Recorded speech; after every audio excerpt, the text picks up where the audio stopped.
Hello, and welcome to Andrew Broussard Watercolors. Today, I'm doing part two of this watercolor painting.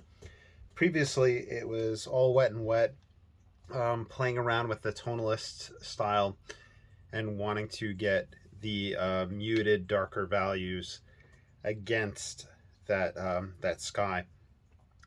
And I had stopped the video at that point and decided to actually come back a second day to paint on this one, mainly because I wasn't sure if I wanted to dip into Prussian blue or ultramarine blue and move into the second stage. And if I would just wanted to stay all natural with just the earth pigments. So I still haven't completely decided. Uh, but on that note, what I did decide was that I wanted to just at least play around with some sort of glazing overall. So I'm going to pause the camera real quick and then I'll explain what I'm going to do. All right, I had to put out a little bit more of my raw umber. So I'm looking for that dark brown. And I have a hake brush, but this hake brush isn't a Ron Ranson hake brush. It's a Princeton one, and it's really soft. And I figured I'd use that because how I'm going to try to apply this glaze, or at least my approach to doing it, is going to potentially leave brush marks if I was to use the larger hake brush in previous practices with it. So here I'm trying to avoid that. I'm also mixing the lamp black in there. And I have a soupy mix. I'll show it because the camera's kind of cropping everything. So here we are. And I'm gonna come in like this.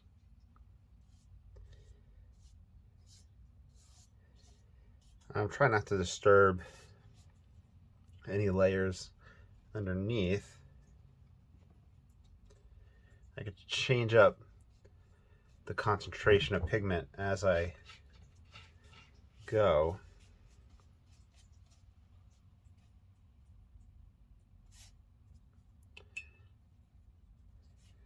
And yeah, you can see how even this one will lay down the paper, the wash, and it'll very quickly become a dry brush.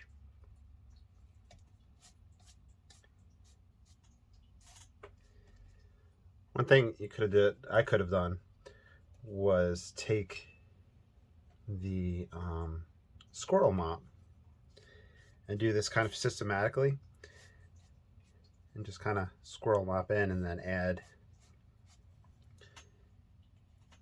different tones, different values, different hues, just kind of playing around.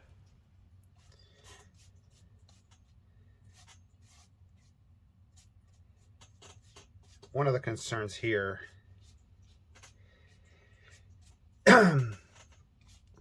is that I might also be kind of just creating like a false ideal where the water's there, so it is making it darker and getting it to where I want it to be. But when that dries, I'm gonna have that tonal shift as well.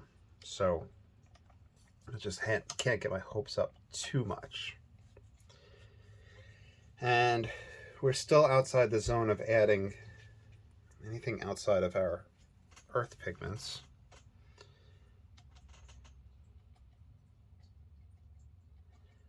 I could play around in this stage, or I could just do a dry off. Let's do a dry off and we'll see how that looks and then we'll figure out things from there. All right, so did my first dry off with that. You can see it lightened up some, but it is a little bit darker overall. Some areas feel a little damp on the outside. A few things to point out. You'll see in here and in here great examples of just not being able to control that wash. So you can get some unique textures if you play around with that. That being said, while doing my dry off, I was looking at the palette just thinking, what can I do to stay away from phthalo blue and ultramarine blue. I don't know if I addressed it. I'm just trying to stay within those earth pigments. And I was thinking maybe yellow ochre with that lamp black to make a kind of muted green. I believe that's the color mixture on the Zorn palette to represent green. Then I also thought we can mix some light red oxide into that. Now, I don't remember what book this is from, but whenever it comes to mixing and ratios and all this other stuff, you don't really, the author was arguing that you don't really want to follow given recipes. Maybe just use them as a starting point, because there's so many other variables taking place. First of all, you might have different brands than what I'm working with, and there's no way for us to get the exact same quantities out in the exact same mixtures of water, etc., etc. So, of course, like I say in all the videos, you're welcome to follow along, and you're welcome to paint along, do anything that I do, sign your name to it, and have fun. You have my express permission to do that, to go ahead and sell it. But just know, whenever you're following along, you're not going to get the exact same result, and that's part of it. Whether we could just call it the finicky nature of watercolor, just the different properties and expectations, just something to be aware of.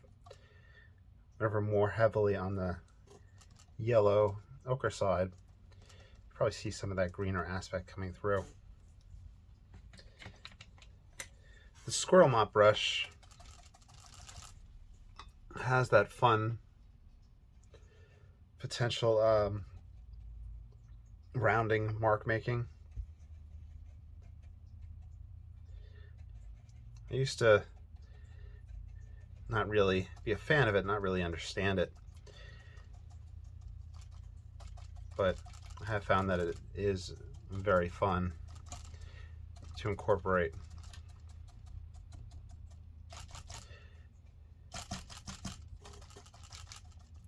I'd grab the hake just for the simple purpose of it just seeming like the right thing to use.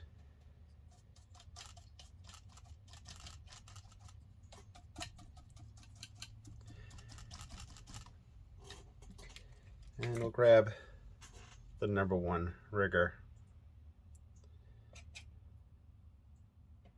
Bring up some branch elements and trunks.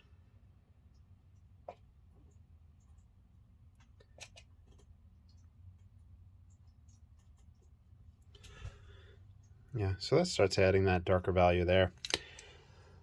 On that note, let's put out some more lamp black, really play with this mix with the black and the earth tones, and to put our second layer over the rest of the painting.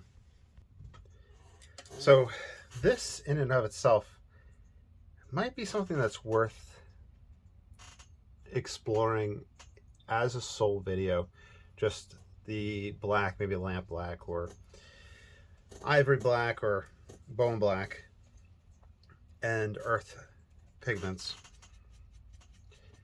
Mainly because within watercolor and within painting in general, it's kind of like the modern idea not to use black, that it will dull the pigments, dull the paints. And first and foremost, I'm totally fine with that. And the second thing is that you know, the masters way before us had black on their palette. And I'm not a color theorist or anything along those lines, where people, you know, explore mixtures. And well, I explore mixtures a lot, but there's people who take it to a whole new level and can write volumes on it and just have just immense knowledge in that field of painting and art. I don't have that knowledge. You know, some people are, you know, absolutely fantastic at getting their darks out of just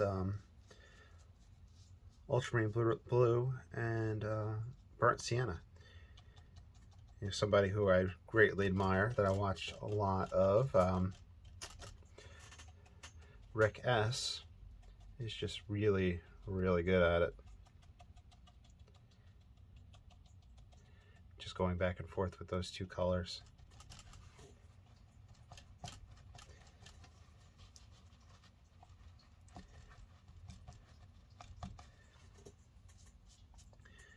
With this stage of the painting, one of the things that I'm always cautious of and aware of is that it's very easy to put the same tone, the same value, the same hue, all of those things out at once. So I'm trying to vary that up while also varying my texture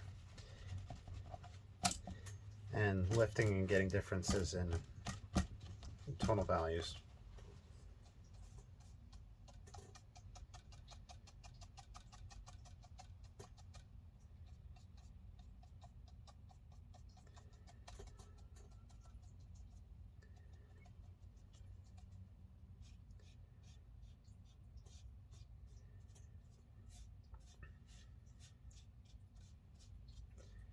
Deciding to widen this waterway.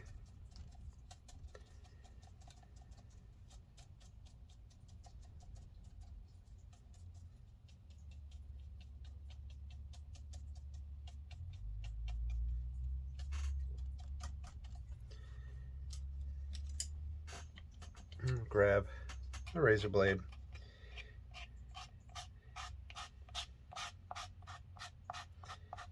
If you decide to use a razor blade for scraping and for texture, you know, obviously be careful because, you know, it's a sharp cutting device.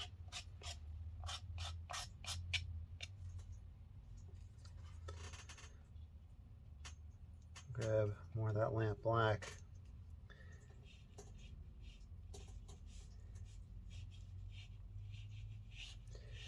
Horizontal marks for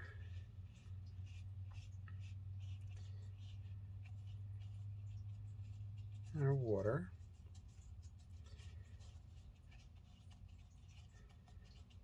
Chaotic calligraphy, vertical marks for land and foliage.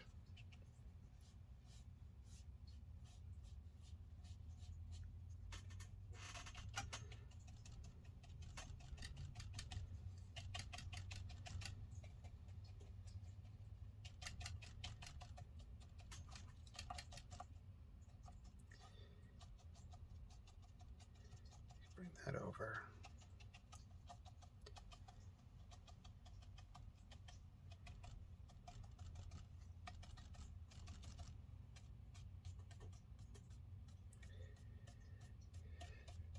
If this was to go underneath the mat would come to about here.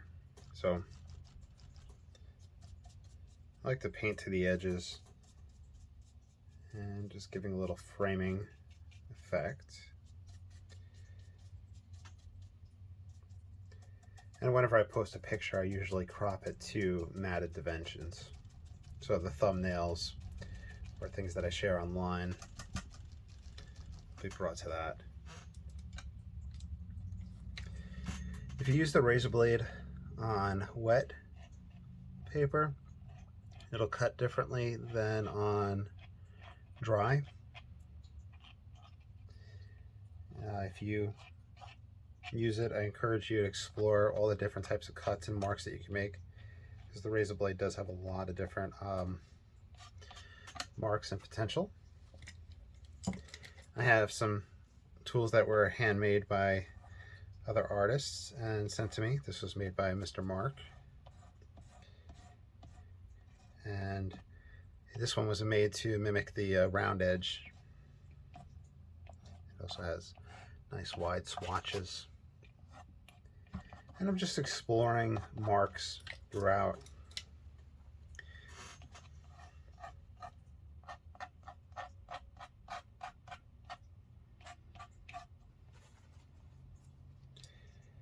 I think while we're in this exploration, I'm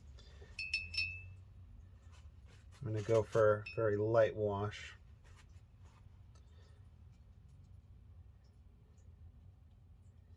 Let's see what I can intermingle back here.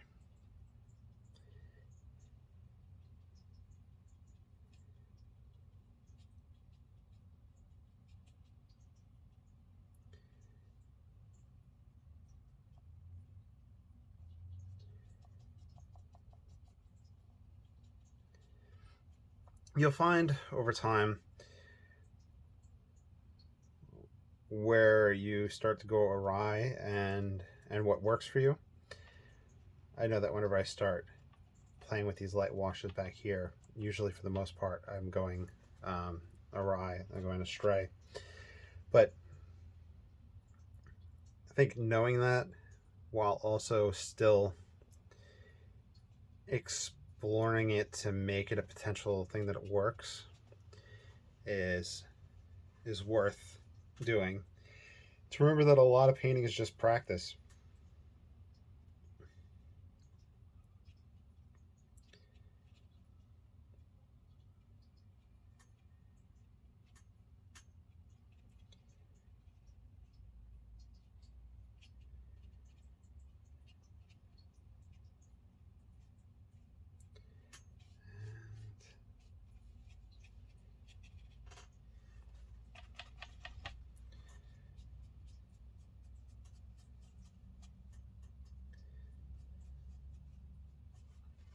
I'm even going to grab this mix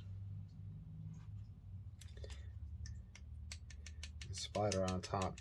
Because in a moment I'm going to do my dry off, so I want to see how this works for us. Whether the splatter works with the vibe.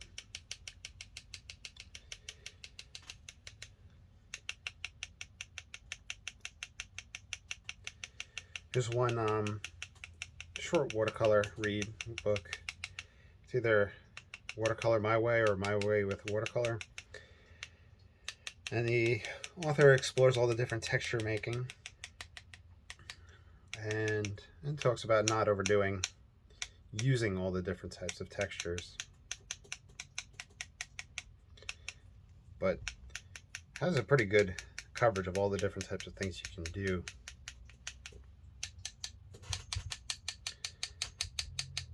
This would be underneath the mat right here, but I kind of just want to do that.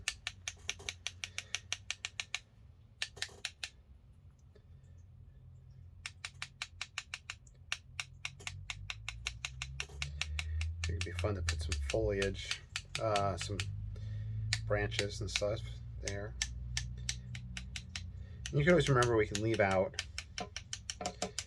whatever we want. You could also use it against your finger, I guess. But before we do the dry off, let's just go ahead and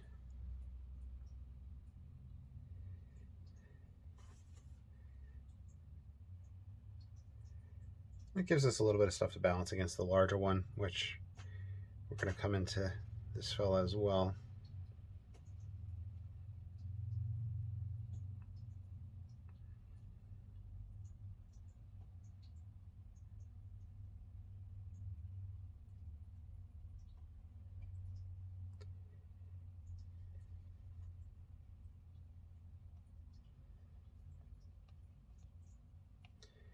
We'll darken the underside of things.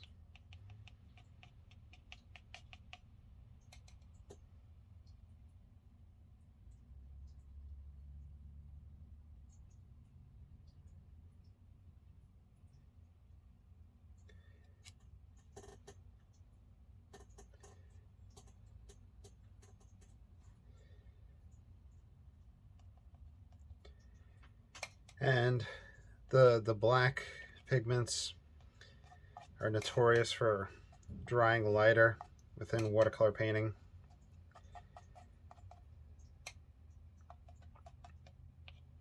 but it'll give us a fun exploration.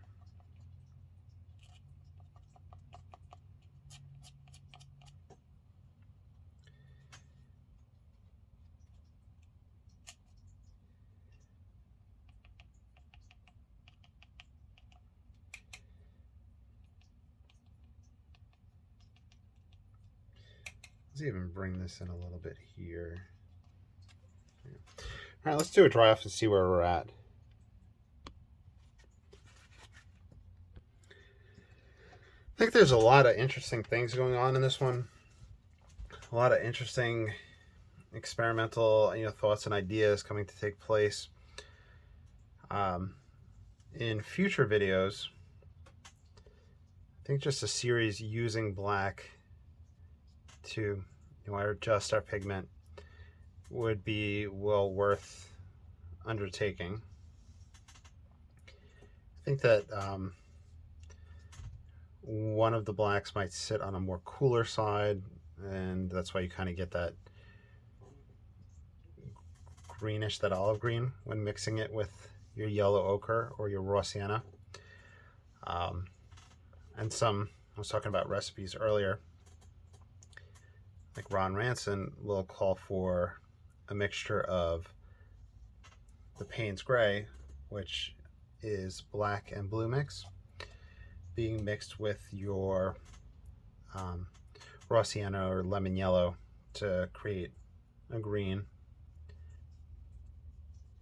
And I had mentioned the Zorn palette, having that green mix come from that as well, where the Zorn is just white, vermilion, yellow ochre, and I think lamp black. It does feel like everything value-wise is very pushed together. Within a lot of the historical tonalist paintings, there is a lot pushed together value-wise. For me, I'm just playing around while I ramble. It becomes a little difficult because with painting or drawing, if you're kind of have your face in the painting and you're sitting there staring and you're really deep into it and you see all this detail that you're doing, and then you step back and all that blends together, it kind of just causes an issue, I think. So right now I'm just taking the black and trying to push some darker values out.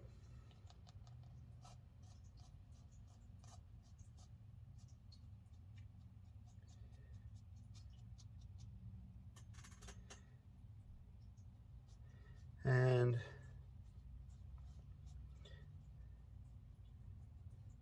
add some elements into this foreground. This is one of the longer paintings. Part 1 was about 24 minutes, and part of the reason I stopped it and paused it was that I hadn't deleted the other processed videos off of my phone, so I was about to run out of space. Another part was how I wanted to progress, and I think I kind of expressed those ideas that I wanted to play around with staying away from our blues.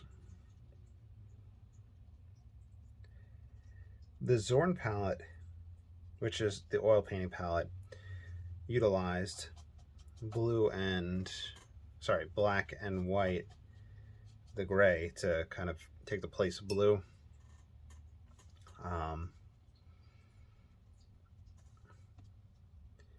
Then I know historically the ultramarine, the original, which was lapis lazuli, if that's the correct pronunciation, but I think that was like Renaissance and all that time period, and super expensive.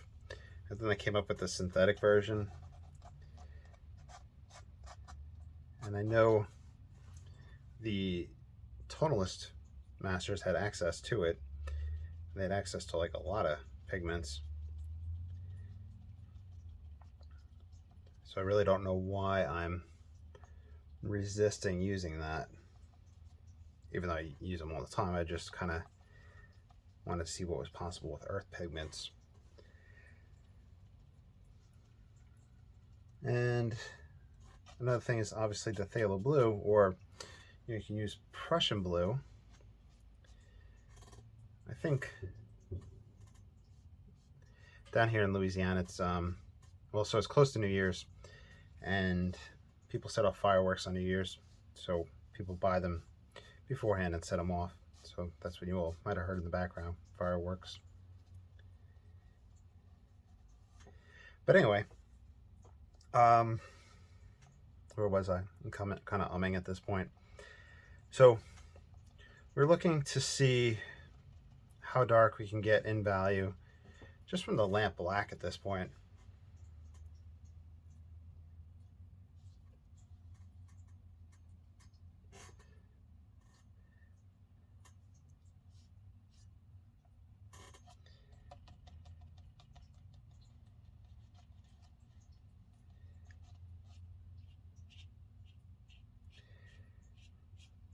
I do like when the masters of the Hudson River Valley and the tonalists would blend their shadows into the object itself and make it almost one mass, one seamless shape. So I'm exploring that here. You can see the vertical strokes that I'm doing would be the darker undersides, the shadows on the foliage, while the horizontal is turning into the shadows on the water. And then dappling a texture to create those as well. So I'm pretty much straight lamp black at this point. There's an effect that I haven't mentioned in a while that I'm trying. It's going to happen. As much as I try to avoid it, even though there's really no need for me to avoid it, there's an effect called bronzing. It's whenever you kind of go past the saturation point of the pigment and you put it on too heavily, and it'll dry with a sheen or a leathery type look. And Joe Menzad came across that term on handprint.com, which is just a wealth of information.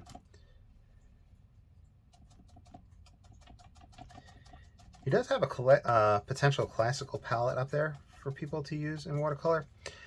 I think it was like iron blue. I always kind of say it indie blue. The student grade brands of like Cotman, things like that, don't have it. I can't pronounce it. It's like Indithrone, but or like a steel gray. I think that is something that could potentially have been used instead of thinking about the ultramarine and the phthalo.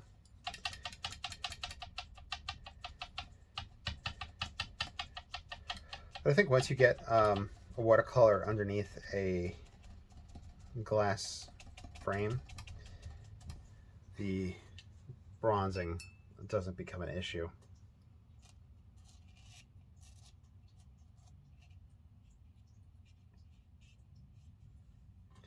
I wonder if it's an effect of the pigment or the carrier, the gum arabic. So if I remember correctly, you can use gum arabic to almost kind of glaze and varnish and give a shiny effect. Or you can mix gum arabic into your pigments, your paints, for that appeal. Or even into your water directly, I think. That's something to explore as well. There's always something new to explore. I say that like it's a bad thing.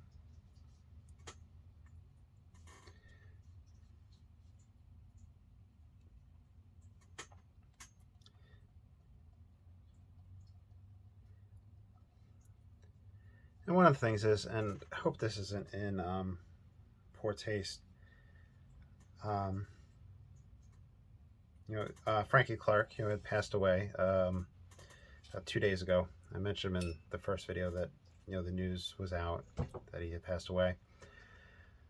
And, I think, a lot of artists like paint until, the time of their passing. And, painting and art is just a lifetime of learning. And prior to painting this, I'd gotten off with the phone with a friend. His father had passed away a few days ago, so I was talking to him, see how he was doing. So, like I said, hope it's not in poor taste, but it's one of those things that we have a lifetime of learning when it comes to art, and you'll always be exploring, and you'll be happy with what you do, but you'll always find more things to explore and experiment with. And then you'll have Percy trying to make a nest underneath the desk. Right, Percy? Are you making sweet background music for everybody to listen to? Let me pause for a second. All right, so while I was waiting for Percy to get settled, I passed the blow dryer. We can see areas where the black is drying quite dark. How to get that black application in one pass where it then dries like that, I don't do it enough to know exactly how to get that. And if it's something that appeals to you, you can experiment with that. I mean, I'm working straight from the tube now. You can see previous marks, how it's now sitting on top of that. So it is quite pleasant. You can, of course, play around with black wash, which will dry darker. The black wash will sit on top of the paper easier. It's, if I'm not mistaken, gouache itself is just not as finely ground, so it doesn't kind of sit into the pores. It sits more on top of the paper. But for me, it's then easy to get carried away with that application. So that's definitely an avenue to explore, especially if we wind up taking this exploration in the direction of black with our earth tones. Other things to mention. I feel like this is almost like a housekeeping type video where we're just kind of keeping track of different things at this point.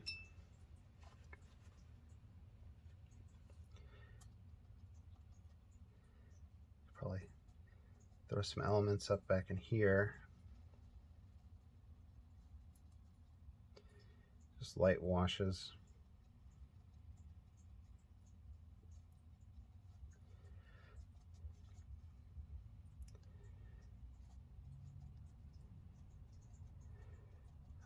I guess now would be a good time to say thank you to all my Patreon followers. I appreciate all your support. Without y'all, I wouldn't be doing all this. I really enjoy it, and it's a good, having the financial backing where people donate for art supplies really allows me to explore and really get deeper with these things. So I hope you all enjoy. All right, so I'm going to leave the video here. I'm going to sign it. So this is a two-parter. I hope you enjoyed. Of course, please like, subscribe, follow. And I hope y'all have a happy new year and happy painting. Is that copyrighted? Is happy painting copyrighted? I have to get a good sign-off phrase. Hope y'all enjoyed. Take care.